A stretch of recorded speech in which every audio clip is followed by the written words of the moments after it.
Manna, yeah, from heaven, right?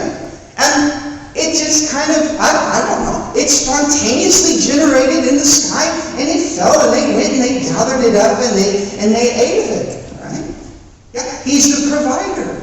And he made the food just appear. Interesting. What are some other provisions that he provided in the wilderness? Water, spontaneously from a rock. Right? And we won't get into the details of that story, even though it's absolutely fascinating. But yeah, there's this rock, and rocks don't produce water, but this one did. It broke the laws of nature to manifest from it water. Yeah, God was the provider. So,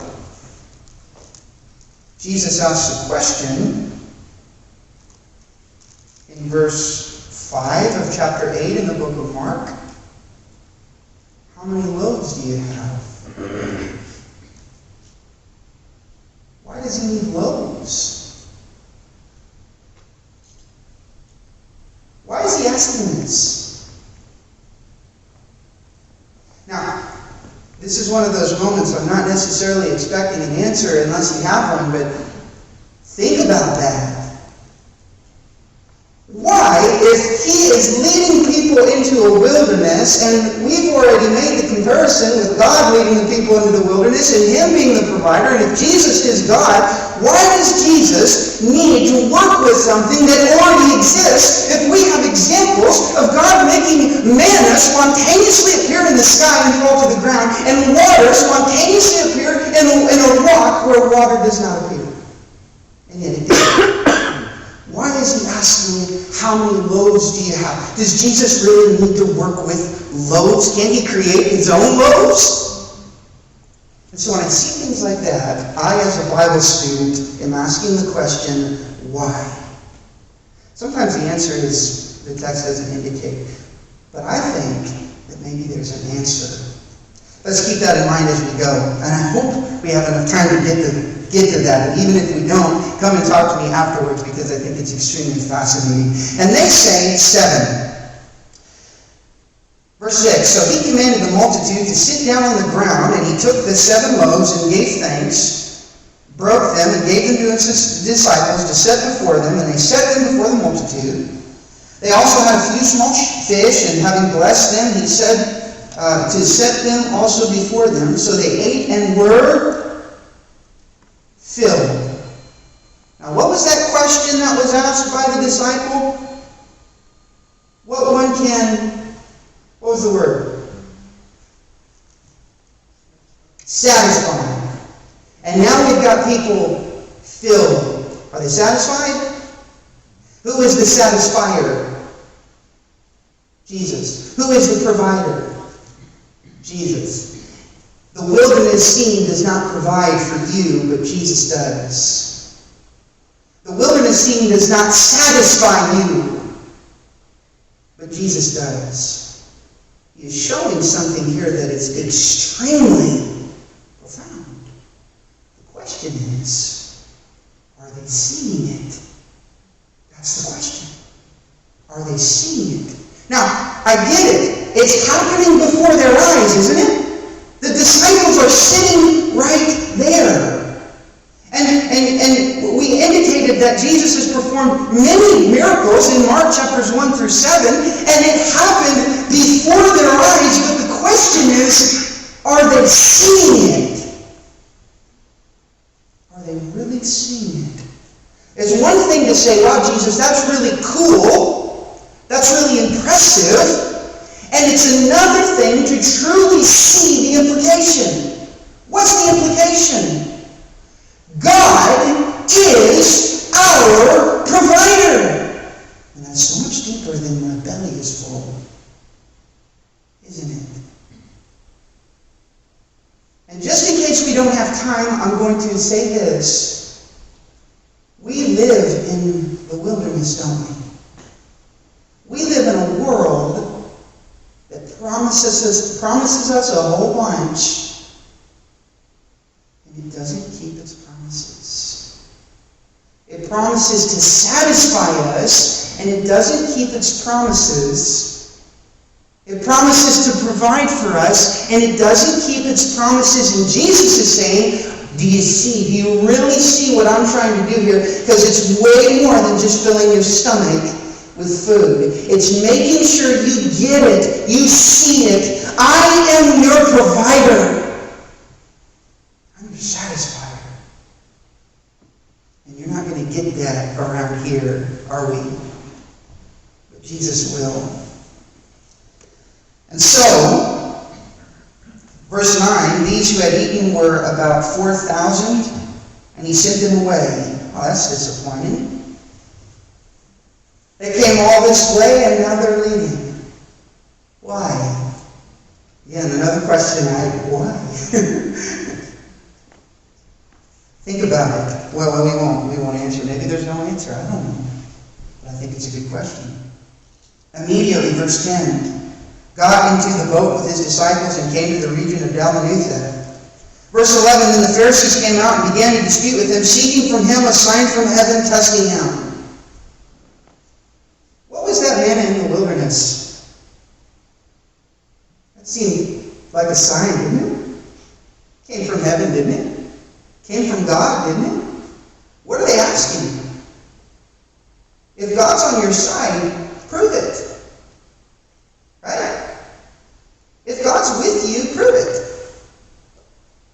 You think Jesus would prove it, wouldn't he? What does he say? He says, why does this generation seek a sign? No, I'm sorry. I got ahead of myself. Verse 12, this is important. He sighed deeply in his spirit. What is he feeling right now? This is one of those, there's these narrative rules of show, don't tell, right? What is he feeling right now? Frustration. What else? Your lack of faith. Oh, the lack of faith. What else? Thinking of one that starts with a D. Disbelief. Lack of faith. Disappointment. Why is he disappointed? They should know. We've been talking about his power that he's exhibited from chapters 1 through chapter 7. Did you not see that? Did you see it? Now what's his answer? He says, why does this generation seek a sign? And surely I say to you, no sign shall be given to this generation. But wait a second. We just saw one. Didn't we? We just saw a sign. As a matter of fact, we see many signs, many indicators to show that Jesus is the provider, he is the satisfier, he is the authority, and he has power over nature, unclean spirits, and even the human anatomy. So why is he saying, I'm not going to show you a sign when he already has? Why do you think? Because they're not seeing it. They're not seeing it. Well, yeah, they saw it, but they didn't see it. Yeah, you go walk on the street and find someone and say, do you know Jesus? Yeah, I know about Jesus. But it's kind of fuzzy. It's a sight problem, isn't it? It's a sight problem. You see, but you don't see. And what you do see, it's not clear. It's fuzzy. Interesting, Pharisees. Verse 13. And he left them getting into the boat again, departed to the other side. Verse 14. Now the disciples had forgotten to take bread. Oh, man. They really messed up, didn't they? They forgot the bread.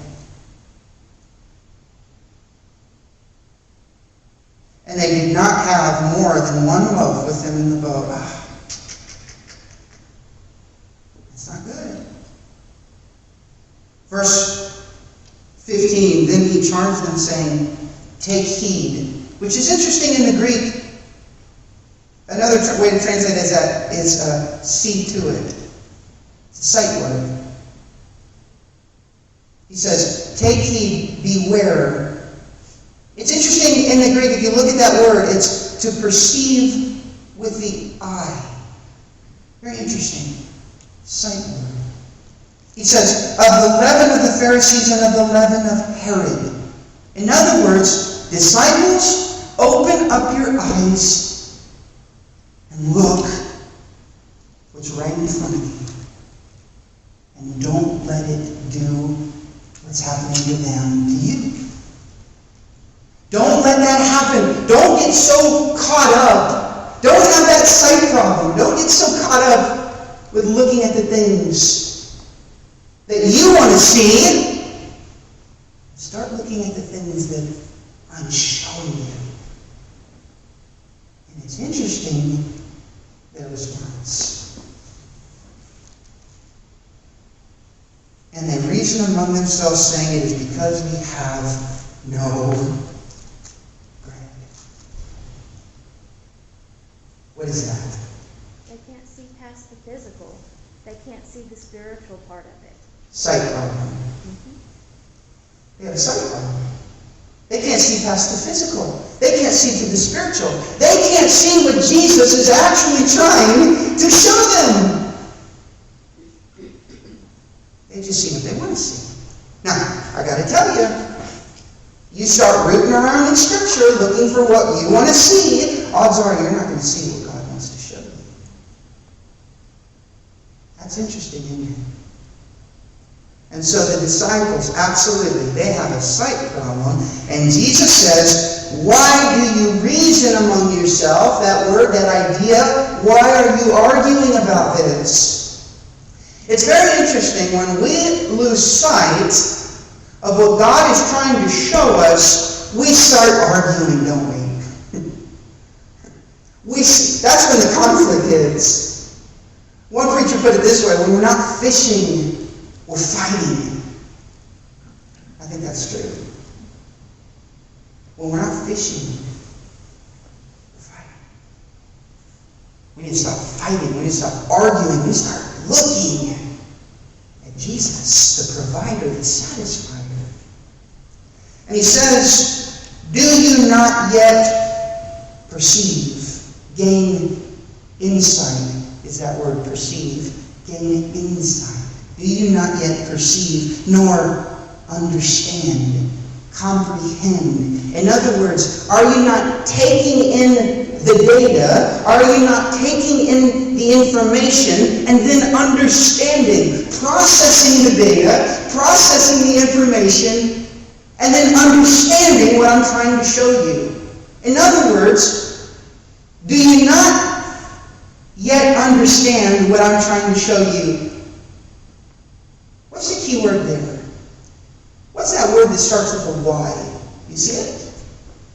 What is it? Let me hear it. Yet. Yet. I got to tell you, I don't know about you, that's my favorite word in that verse. Yet.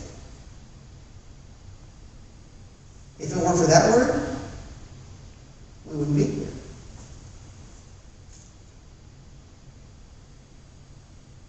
How about that? If it weren't for the word yet, I would not be here. Because I would just be back there, unable to see, with things so fuzzy, no clarity. I'm not seeing what God's really trying to show me. But it's that beautiful word, yet. And it shows us that we can be where we're not supposed to be and get where we're supposed to be in our understanding of what God is trying to show us. Thank God for the word yet. Thank God for Jesus using the word yet. But he's not done. Is your heart still hardened? When you have a sight problem, you have a heart problem. Right? When you have a sight problem, you have a heart problem. Having eyes, do you not see? What's the answer to that? Do they have eyes? Yeah. Having ears, do they not hear? Do they have ears? They have everything they need. God has has provided them everything they need, the provider, to take in the information, to take in the data. And he says, and do you not remember? That's a mind word, isn't it? It's a thinking word. Think about it. You took in the data, you processed the data, do you not remember it? And so what does he ask him? When I broke the 5 loaves of the 5,000, how many baskets full of fragments did you take up? It's very interesting how Jesus could have approached this, and I won't get too much into this, but I think it's very fascinating. He could have said, remember when I picked up the 12 baskets? Remember? All the leftovers? Do you remember that? He didn't say that. He said, you tell me.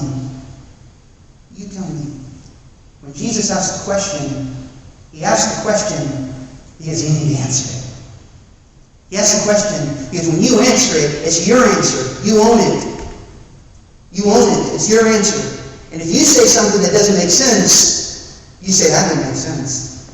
I don't want to stand behind that. I don't want to stand behind that answer. That's not a good answer. I hear it coming out of my mouth. I don't like it. He says, how many? They say 12. Also, when I broke the 7 for the 4,000, how many large baskets full of fragments did you take up? And they said 7. And he said to them, how is it that you do not, how about the context, yet understand? New King James doesn't say that, but I like it because we're going to borrow it from verse 17.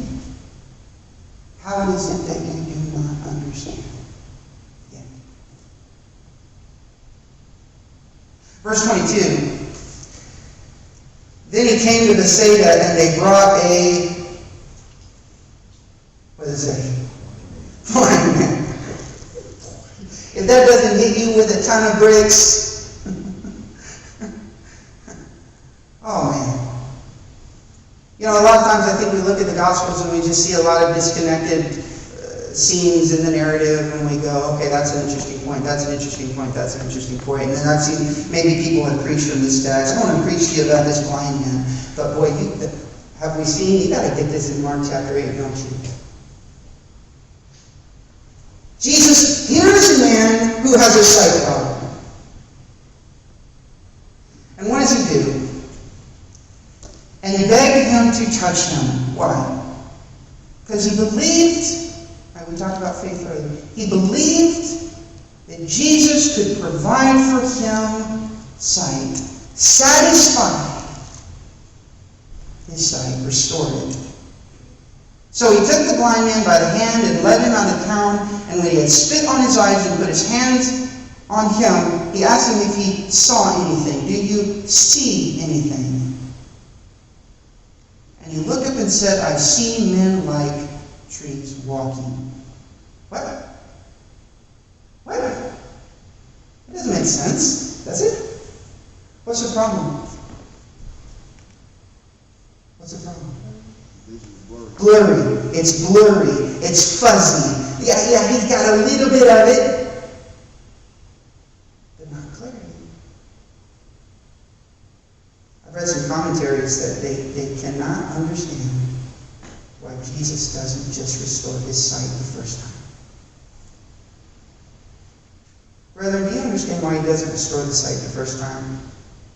One commentator said, I think he ran out of the power of the Spirit. Can you believe that? Don't go read that commentary. I don't think that's right at all. He lost his connection with the power. Really? Or is he trying to show something? Is he trying to illustrate something that's extremely powerful? What does he do? He takes a man who's fuzzy. He takes a man who has a sight problem, he's blind. He brings him to a point where he's fuzzy, and then what does he do? Then he put his hands on his eyes again and made him look up, and he was restored and saw everything. What's the word? Clearly. No sight problem. No fuzziness problem. He took a man from complete blindness, darkness, brought him to a place of fuzzy, blurry, and took him to a place of complete and absolute sight. From the very beginning of this chapter, you've got people following Jesus, and they're putting aside their own needs. They're willing to go to a place, even of suffering if they need to, all for the sake of following Jesus. But do they really see what Jesus is trying to show? And the Pharisees are coming to Jesus wanting to see what they want to see. And Jesus says, I'm not going to show you what you want to see because you're not looking at what I'm trying to show. And then he says, beware the leaven of the Pharisees. And they are talking about bread. And Jesus is saying, you see, but you don't understand. You're still fuzzy. You're still blurry. So Jesus takes a minute and shows, not only can I take you to a point of fuzziness, but I can get you to a point of clarity.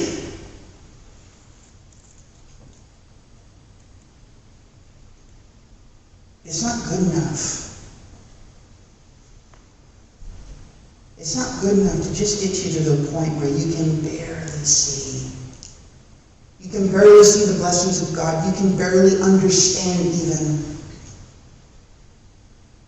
Jesus says, that's not good enough. I'm going to get you to a point where you clearly see. And he says, no, they're going to town, nor tell anyone in town.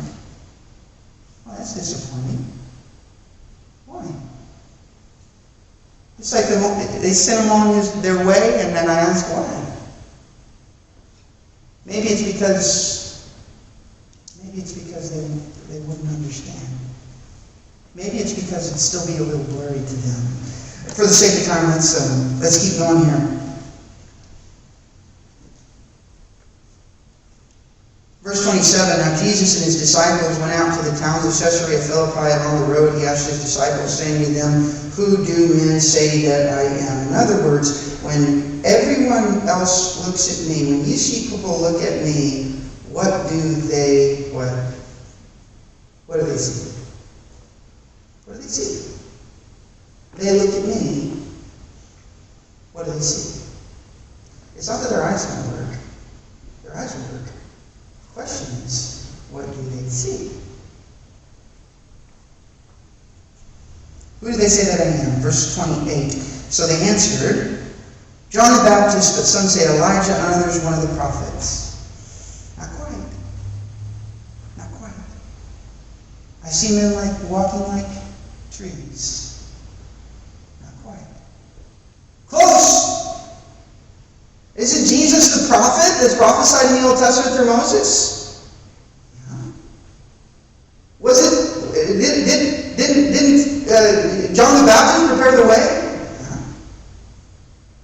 Isn't Jesus profound like Elijah? Yeah, even more so. And that's not quite. Not quite. And so he says to them, verse 29, who do you say that I am? In other words, what is he asking? What do you see? What do you see? Peter answered and said to him, you are Christ. Is he right? Bingo. Good job, Peter. You got it. Jesus took you to a point of sight.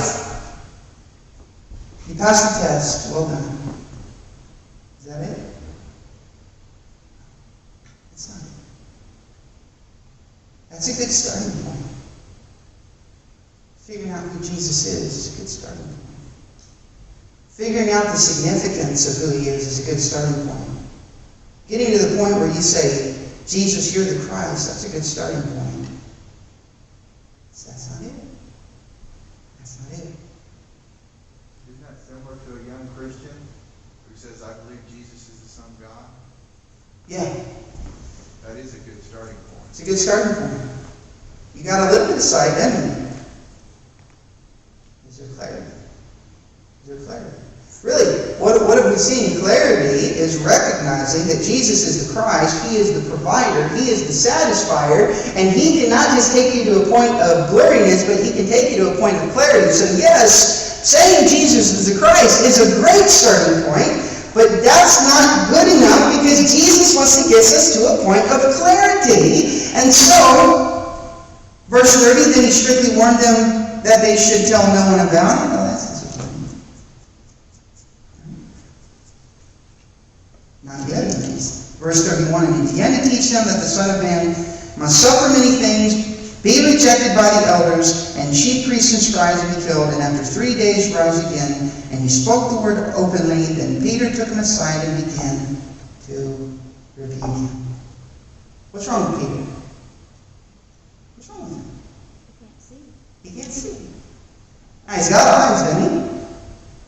He sees the Christ, doesn't he? But isn't it funny that people are coming to Jesus for miracles and the disciples cannot see it? I mean, You would think the ones that were closest to him would get it the most. Would get it the most. Now, I think this is very important. I'm going to go back to what my dad said, and you didn't know that was my dad, but that was my dad. We need to be patient with people, don't we? Don't we? I mean, Jesus has gone through nearly more than half of his ministry here with a bunch of people who don't understand why he's here.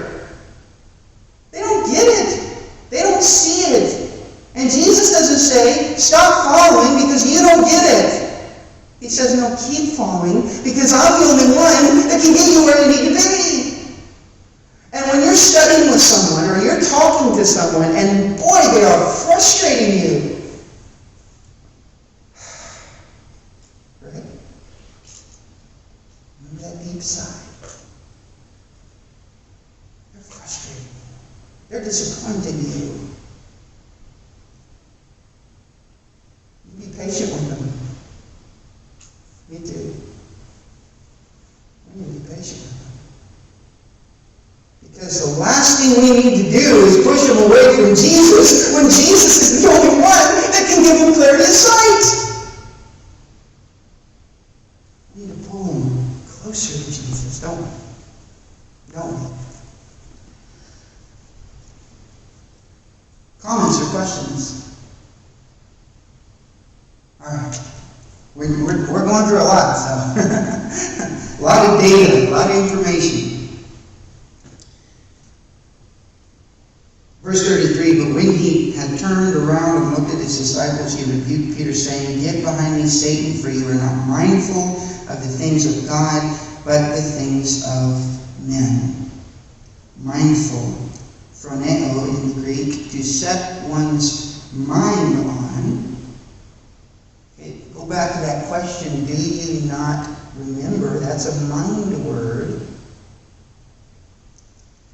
Take someone's side. You're not mindful. You're not taking the side of.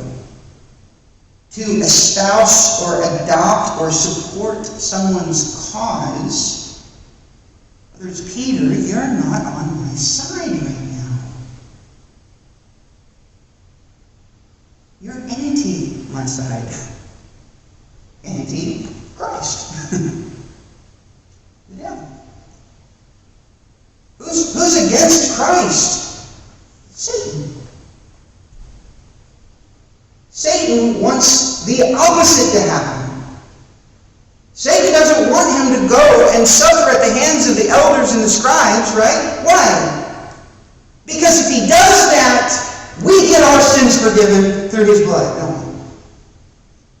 That's the last thing he wants.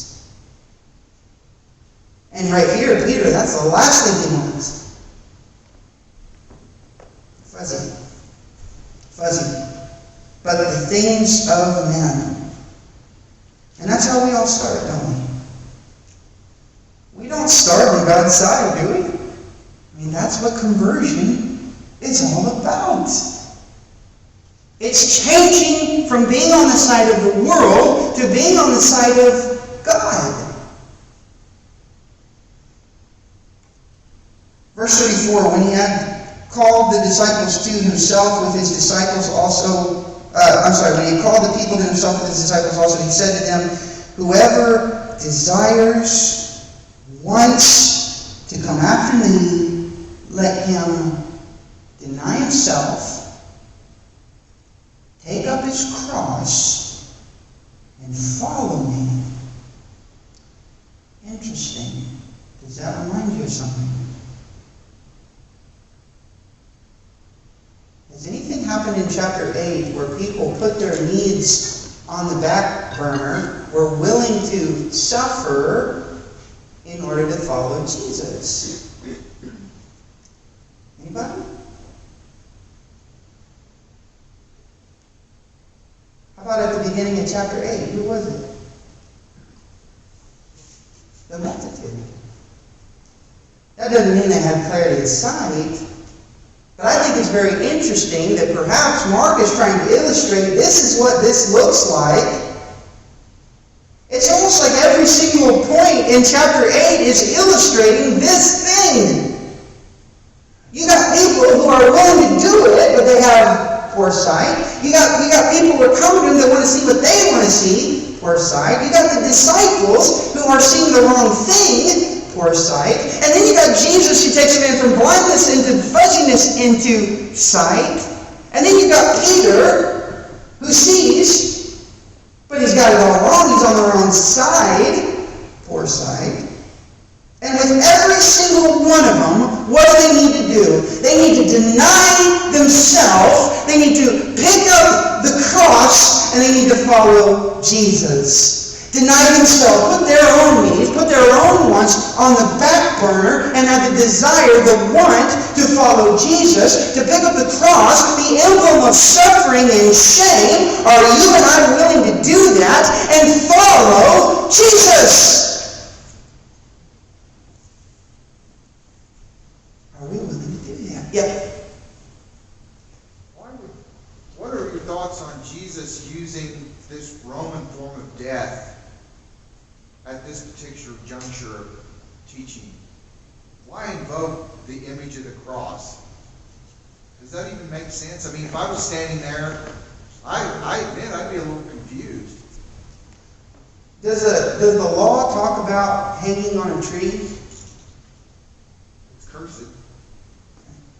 So what is the cross? It's the cruelest form of punishment. That's right. It's a curse. From the world's perspective, it's the most shameful place that you can be. It's interesting that he is using extreme terminology like this, because really, what is he saying? I'm not going to settle for anything less than going to the cross for you. You don't settle any less for picking up your cross for me. And yes, it's cursed. Yes, it's from the world's perspective, it's a shameful place to be. But when you, let's not skip that first step. When you deny yourself, you're going to go into the wilderness gladly.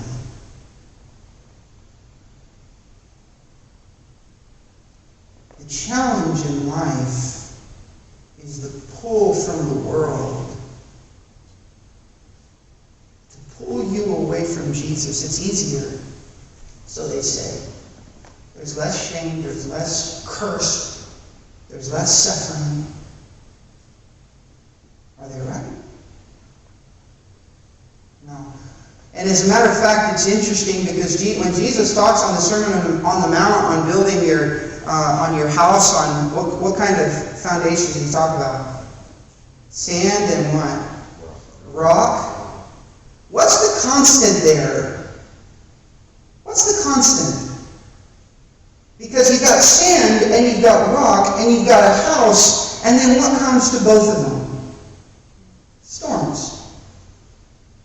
He's not saying if you build your house on the rock, the storms are just not going to come. He says, no, they're going to come either way. The wisdom is, are you going to be ready for it? The wisdom is, are you already going to be carrying your cross? I knew two men. One man, I'll close with this. One man who was sick his entire life, still alive actually, and he still serves the Lord, believe it or not. He's got fibrosis in the lungs. He's had cancer in almost every organ of his body. He's, about 10 years ago, they gave him like a 3% chance of living. I mean, the fact that he's still walking around and encouraging the Lord's kingdom, I can't believe it. And then another man, he'd never been sick a day in his life, which is pretty impressive. An elderly gentleman. And he had a problem with his prostate. And when he started having that problem, he passed away a week later. It's interesting, isn't it? They said he lost strength. But this other guy, he's been through a lot, hasn't he? What does that tell you about his strength? He's got a lot of it. There's a guy that denied himself, picks up his cross, and follows Jesus. Why the cross? Because we need that kind of strength. Don't we? And when this life is through, when Jesus was pulled down from that cross, he was put in a tomb, and he walked out. And we're promised, just as he was glorified, when Christ who is our life appeared, we will appear with him.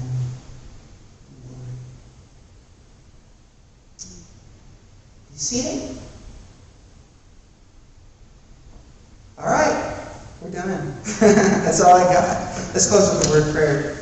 Dear Father, we love you, and we're so thankful for your Son and Master Teacher who shows us not just to a point of blurriness or fuzziness, but to a point of clarity. And we're so thankful for the strength that you give.